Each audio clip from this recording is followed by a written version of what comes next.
Good morning, students. Today we are going to learn about historical sources. So in last period we already learned that history is divided into three major periods, and they were ancient period, medieval period and modern period.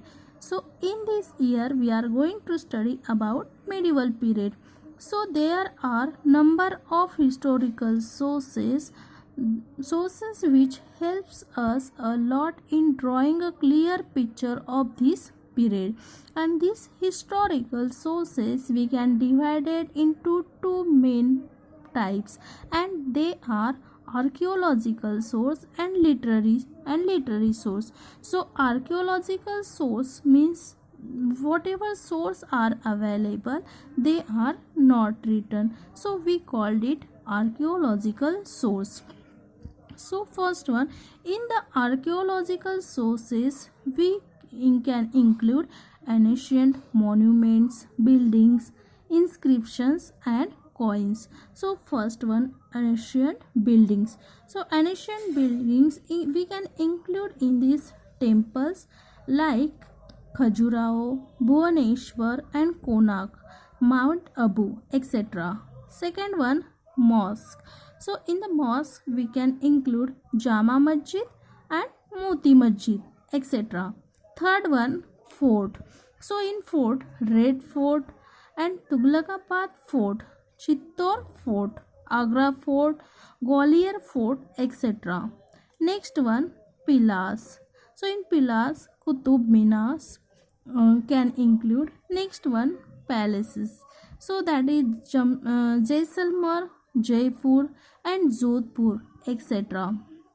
So these are ancient buildings. So in ancient buildings we can include temples, mosque, forts, pillars and palace. See one more time.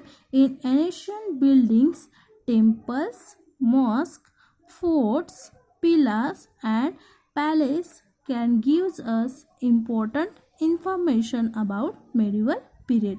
Second one, inscription.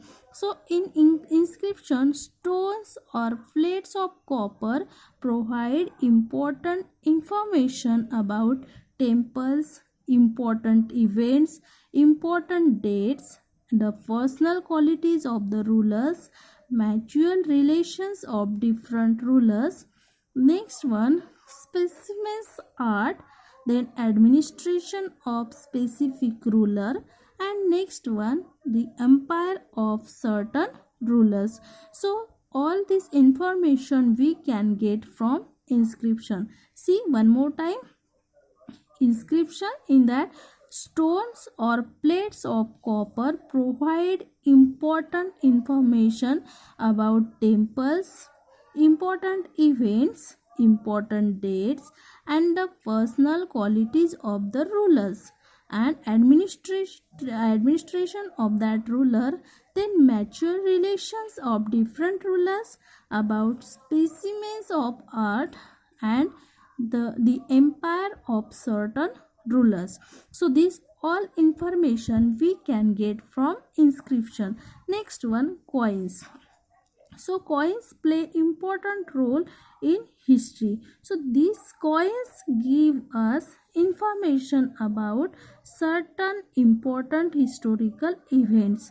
Next one, whatever important dates, important historical personalities as well as the economic condition of the country of that particular time, this all information we can get from coins. Now see one more time, coins give us information about important dates, important historical personalities, and next information about certain important historical events, as well as we can know about the economic condition of that country at the particular time. Okay, so in archaeological source means whatever sources are available, they are not written, so we called it archaeological sources. So in the archaeological sources we can include ancient buildings, inscriptions and coins, and these all archaeological sources gives us information about important dates, important events of economic condition of that country, and specific rulers, their administration and other things. Okay.